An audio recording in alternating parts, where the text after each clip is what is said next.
Hello and welcome to a quarry and a very special What Car group test. In this video we've assembled 10 cars here so that we can today name the very best off-roader that you can buy. To do that we're going to pair them up by price and face them off against each other to give us 5 winners from those 5 twin tests. Of those 5 winners we're going to count down from 5 to 1 so that we can name the best overall off-roader. But before we get started, please make sure that you're subscribed to our channel because we have loads of great new videos coming out every single week. And of course, don't forget, if you want to buy any of these cars, go to whatcar.com and look for the new car buying section and you can see exactly how much we can save you there. First, let's give you a rundown of the 10 cars we have here today. Drum roll please. We have the Mercedes G-Class and full-fat Range Rover, the Land Rover Discovery and Jeep-Wrangler, the Toyota Land Cruiser and mitsubishi-shogun Sport, the Subaru XV and Jeep-Renegade. But first up, it's these two. So, which is the best off-roader if you've got a budget of under £20,000? We have here the Suzuki Jimny, which is probably a car that you've heard loads about if you're even remotely interested in off-roading. Over here, we've got a car that you might not have heard quite so much about. It's the Dacia Duster, and we've got it here with all-wheel drive and a diesel engine. But which one is best? So now we're in the Suzuki Jimny, which is a car that has a formidable off-roading reputation already. That's because it has a very low price for starters and plenty of kit that is very, very impressive in an off-roader. So I'll just do a bit of a rundown on what it comes with. And I'll start down here with this kind of second gear stick looking type thing.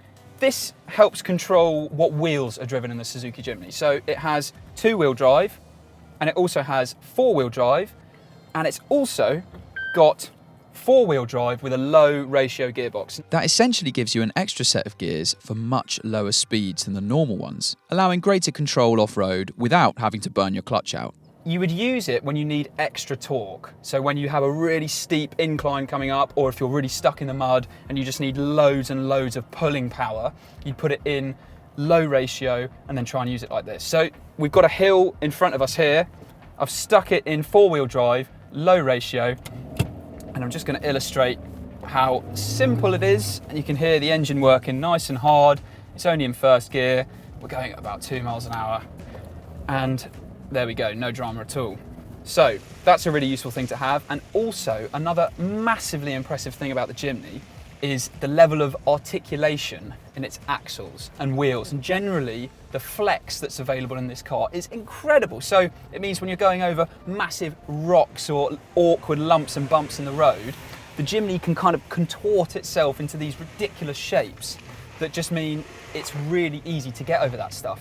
However, you can probably see that this is all quite a bit of work as well. So I am being thrown around pretty majorly, and it's not necessarily an ideal commuting car. We've spoken before in a previous review of the Jimny, which you can watch here, that on the road there are quite a few flaws to this car. But off-road in this arena, this should really be where it excels. And frankly, it does. It is a really, really impressive car, especially when you take into consideration the price. This, after all, is the bargain basement end of our test, and so it is genuinely incredible that both this car and the Duster, which we'll talk about in a minute, are capable of what they are. Most of the cars that we have here today come with big, torquey, powerful diesel engines, but the Suzuki Jimny has a pretty weedy petrol engine, the result of which means that you are basically flat out everywhere on terrain like this. You are really working the absolute nads of this engine. And it means that it's not quite such an effortless performer as a lot of other these cars that are here today. It also relies on traction control to stop the wheels from spinning if they're sliding or dangling in the air.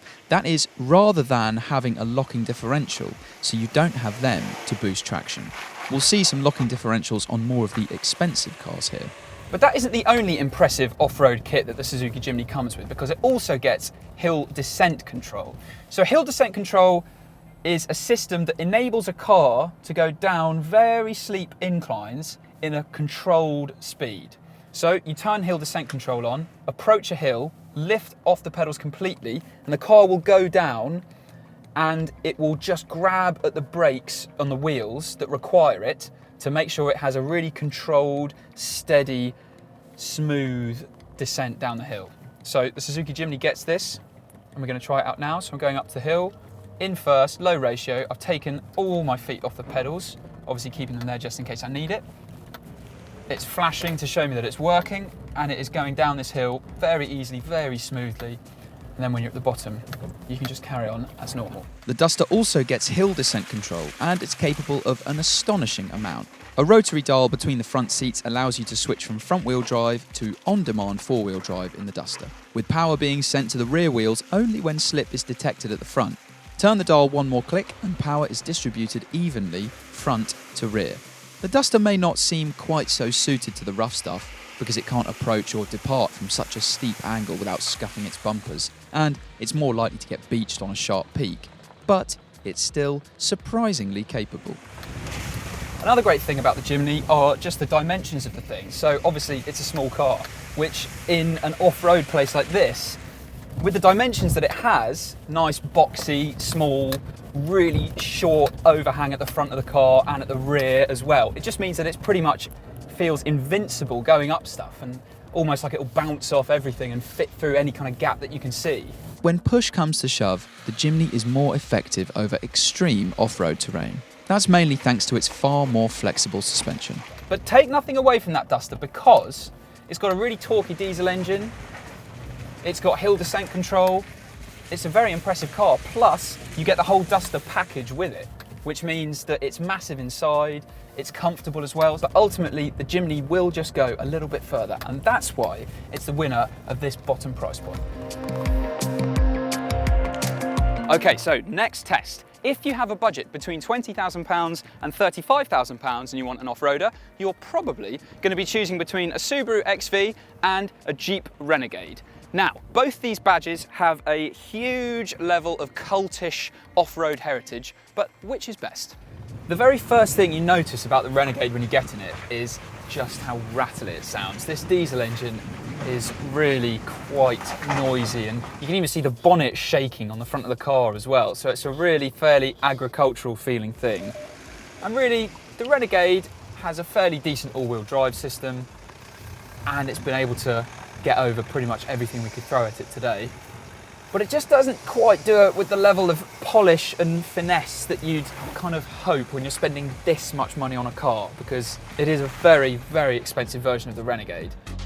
However, it's the Subaru that made the bigger impression because it has a brilliant all-wheel drive system. So the traction that it offers is truly excellent, among the best of anything here, really. And the only limiting factor that it has is the ground clearance on offer. So you spend all that money, get an off-roader, and it doesn't have great ground clearance. So it has a habit of dragging its chin on the ground. And then it just means the particularly tricky, rocky stuff around here, it does struggle a bit over more. However, it is still a very, very impressive off-roader. And also, even though these two are in the same price bracket, it represents far better value than this Renegade. The Renegade is rattly, but it certainly has more low-down punch than the petrol XV, and its conventional automatic gearbox is certainly less irritating than the XV's CVT that sends the revs soaring as soon as you ask for a bit of power. But when you want to put the XV into its different off-road modes, it's just a simple press of a button, whereas with the Jeep, it's a lot more difficult. Now, over this axle articulation bit, let's see what this Jeep is like. We're going to stop, we're going to put it in four-wheel drive low-range gearbox, and then go over it. See, feel it in. Yeah, bouncing all over the place. And obviously that's quite a dramatic example, but in this car, you do feel like you're getting thrown about, kind of like the Jimny. The Renegade still absorbs ruts and bumps better than the little Suzuki though, and as for the XV, it's certainly firmer off-road, but its tighter body control means it settles down better after hitting a big bump. So if you're spending all day on a quarry, the XV will be more comfortable. And again, this interior just feels a bit low rent. When you think about how expensive this car is, you would just feel a bit disappointed if you were going through this, using this every day, and it's just a bit of a letdown. Considering this is the all singing, all dancing off-road version, it doesn't quite live up to the expectation in the way that the Subaru XV actually does live up to Subaru's off-road heritage.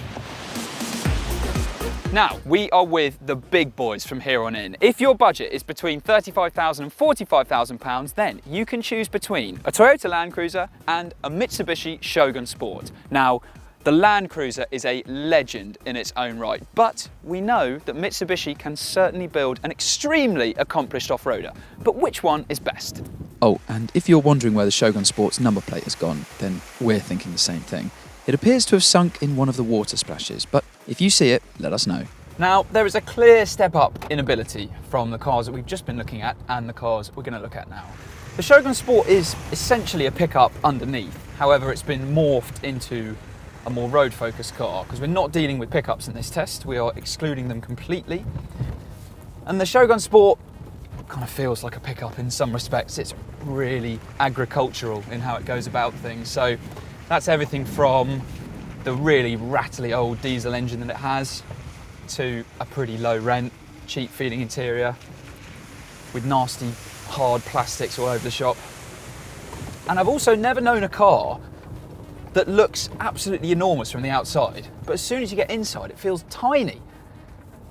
So it has a massive footprint, but then when you get in the driver's seat, everything's jabbing into you and it feels like you've got a really restricted space to actually sit. The Land Cruiser that we've got has got 3 doors, but you can get 5 doors, you can get 7 seats, you can get a longer wheelbase because we've got a really short wheelbase here, which is brilliant for scaling stuff. And it also has an enormous ground clearance, this thing. Plus, the standard tyres that this car comes with are great around here. Big, fat, UN spec, steely wheels. They can just bounce off everything. And if you're looking at this car thinking, I'm pretty sure I've seen that somewhere else, you might have been watching some autocar videos with it, because this one is currently being run by Matt Pryor. And I think we're going to try and take it through this water here, because this has got a pretty impressive wading depth, good amount of ground clearance. I don't actually have any idea how deep that water is over there, but it can't be that bad, can it? So we're gonna just try and get through it, test this out. I really hope Matt's not watching now, but I'm sure everything will be absolutely fine. Nice high ground clearance, supposedly an impressive wading depth as well. Dealing with this bit fine. Surely can't get much deeper than this. And as I say, this has got a very impressive wading depth, so it's absolutely fine. No problem at all. Out the other end. So I knew, of course, it was going to do that. It was always going to make it, obviously. So over these really muddy, rutted dirt tracks, no problem really for the Land Cruiser. And also the steering can feel very vague on the road, but off-road, it resists kickback quite well. So that just basically means when you're going over stuff that's knocking the wheels back and forth, you're not wrestling with the steering wheel quite so much as you could be in other cars. The Mitsubishi Shogun Sport gets an automatic gearbox that is extremely hesitant, which is really quite irritating on the road, but also off-road it can be a bit of a pain as well. The Land Cruiser's 6-speed manual gearbox is much nicer. It's got a long throw, however, it's satisfyingly precise and nice and mechanical too. This all feels pretty effortless for the Land Cruiser really, and it has an epically tight turning circle as well, which is incredibly useful around here. And it just generally feels so impressive on any obstacle that we can find around here. So we'll just try some axle articulation as well. I'll keep it in first, high ratio, and just make sure, give it enough revs to squeeze up over this. Again, hardly batted an eyelid. And also, we've got the 3-door version with a short wheelbase. And while it might look, well, incredibly cool or slightly odd, depending on your outlook, it does mean that those small proportions make it really easy to judge whether it can fit through gaps, whether it will fit up tight farm tracks somewhere. And just generally, with this tight turning circle as well, it is absolutely fantastic to just weave in and out of these things that we're throwing in front of it here. But the Shogun Sport comes loaded with off-road kit. Centre and rear locking differentials, hill descent control and a low-range gearbox, so it might rattle you around off the beaten track, but it's actually a very capable off-roader with excellent traction up slippery slopes. so it might offer more outright space, but even though we were jumping over things quite a lot then, in the Shogun Sport, it's even rattlier and really uncomfortable. It doesn't really deal with these rocky off-road terrains in the same way that the Land Cruiser does. This just feels utterly built for these environments completely, and it really, really excels here. And it's going to really seriously take some beating from the other cars that we've got here today. Okay, next test. So if you have a budget between £45,000 and £60,000, then you might be choosing between a Jeep Wrangler and a Land Rover Discovery. This being marketed as an off-road king, and this as an on-road off-road king. But which is best? Discovery versus Wrangler, chalk versus cheese. We are dealing with two extremely different cars. I mean, just look at them as well. The Wrangler is sort of like an alien compared to the Discovery, isn't it? And it's really a bizarre car. We're testing it in Rubicon trim, which is the range-topping, all singing, all dancing, all off-roading Wrangler. And the huge benefit of that trim is that it comes with absolutely epic knobbly off-road tyres. So with them fitted to it, which comes standard on that trim, it really does feel like it can just bounce off everything here. And you see any inclines, any steep bits of anything, and you just think, yeah, it'll do it, go up to the top and it's fine. On the Discovery, because we're testing these cars across the board as standard, so we're not adding any additional off-road kit to help any of them, the Discovery has road bias tyres, which just means that when you're going up things, you are maybe a little more hesitant and not quite so hell for leather as you can be in the Wrangler, but still, make absolutely no mistake, this is an epic off-roader. It's a Discovery, obviously. Land Rover know what they're doing, making off-roaders. So the Jeep, of course, but the Discovery really is just so excellent. But the Wrangler is more than those tyres. It gets not one, not two, but 3 locking differentials. It has old school live axles for better wheel articulation, and you can even disconnect the anti-roll bars at the flick of a switch to improve the axle articulation further. You can also remove the roof and the doors, as long as you have about 8 people to help you do it and several hours to kill. The Discovery, by comparison, has independent suspension, which isn't quite so good off-road, but it gives a more compliant ride. You get a central diff lock, a low-range gearbox, and, unlike the Wrangler, the option to raise or lower the ride height by the touch of a button. So with the Wrangler, there's actually nowhere to put your left foot when you're driving. So you've got a brake pedal, you've got an accelerator, and then the transmission tunnel bulges so far into the footwell that there is actually nowhere to put your left leg. So that means if you're doing a long journey, you're probably better off just sawing it off and putting it in the boot. Whereas in the Discovery, all those practical sides of things are covered and then some. It's an enormous car and it seats 7, and we're not talking about 2 adults and 5 insects. We're talking about 7 fully grown adults being extremely comfortable on very long journeys in every seat. So it's going to be by far the easiest to live with. But the Wrangler does just have that feeling of invincibility around here, largely because of those tyres, as we were mentioning. The Wrangler is massively capable, but the Discovery will still follow it round, and if you chuck some knobbly tyres on this, then it will be even more impressive. Plus, it's going to be much simpler, much more comfortable living with this car day to day, and then just hooning it around off-road. So the Wrangler is hilarious, has a certain amount of, I know it's a cliche, but a certain amount of charm.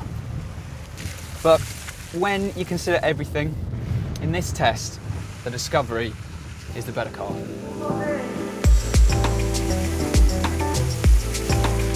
Okay, so here we go, the final test. If you have a budget of over £60,000, then you could be choosing, as your new off-roader, the Range Rover or the Mercedes G-Class. We have here what is perceived by many as the ultimate in on-road luxury, with a pretty epic off-road heritage that goes with it. But we also have one of the most desirable SUVs of any kind ever made. And also, that's supposed to be pretty good off-road as well. But which is best? The G-Wagen and the Range Rover. Now, these should represent the absolute pinnacle of off-roading luxury. And the good news is that they do. But they go about it in different ways. So if we start with the Range Rover first, that just generally feels like a more modern car all round. So even in terms of its design, from its interior, and also if you want to choose the different drive modes, it offers various different off-road settings for it, which you can cycle through on some dials, and then all the electronics will sort it out for you. In the G-Wagen, everything's far more old school. So of course it's famous design, a silhouette that's instantly recognisable, with this upright windscreen here that you don't see on any other cars, and that's probably because at 70 miles an hour on the motorway, it whips up quite a lot of wind noise. But the famous design that it has gives it a really, really boxy shape and an incredibly commanding driving position that just means you have incredible visibility all the way around. Even if you look out the back through the rear windscreen, and also the massive windows in the back as well, visibility is just absolutely epic. You can see everything, no problem at all. The ground clearance is excellent. The approach and departure angles, absolutely no problem for any of these ascends and descends around here. And it has all the off-roading gubbins that you'd expect from something at this price point. So it's got locking diffs, it's got a low-range gearbox. It is fully equipped to conquer just about everything that you could wish to throw at it. So can the Range Rover. Don't get us wrong, is extremely accomplished around here. But the G-Wagen just manages to feel slightly more indestructible and capable, and generally just very, very, very impressive. If we're talking about on-road dynamics a little bit, then the Range Rover, you know, it's a comfortable car, perhaps slightly more relaxing cruiser. It's got height adjustable air suspension as well, and having that height adjustment is very helpful on these rocky terrains that we're going over here.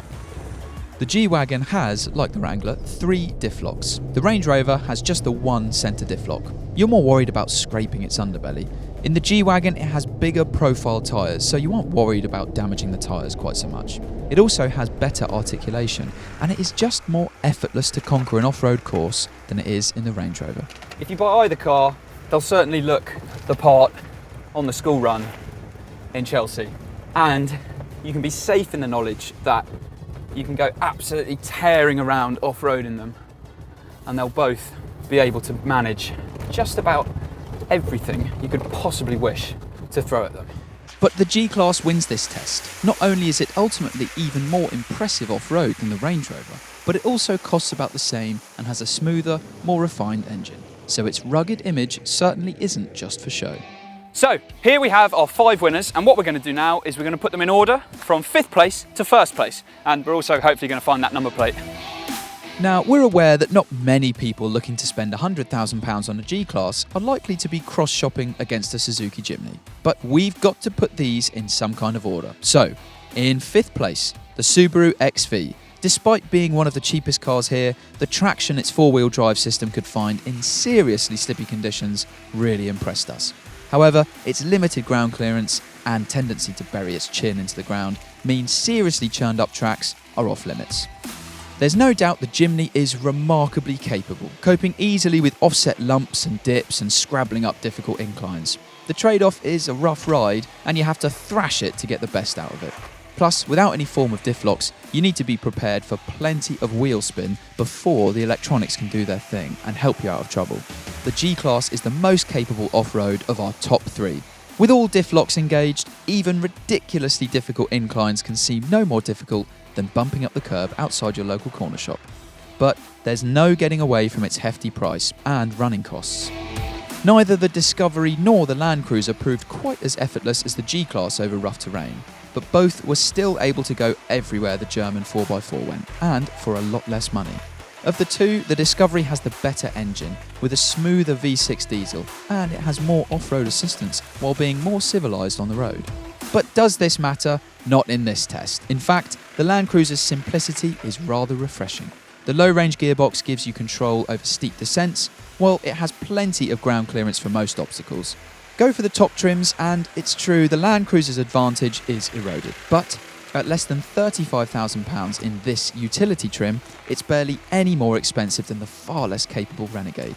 Sure, it's rather basic in that spec, but even active trim keeps the price under £40,000 and gives you more luxuries. Factor in its legendary reliability and the Land Cruiser has to be the go-to 4x4 for your go-anywhere adventures.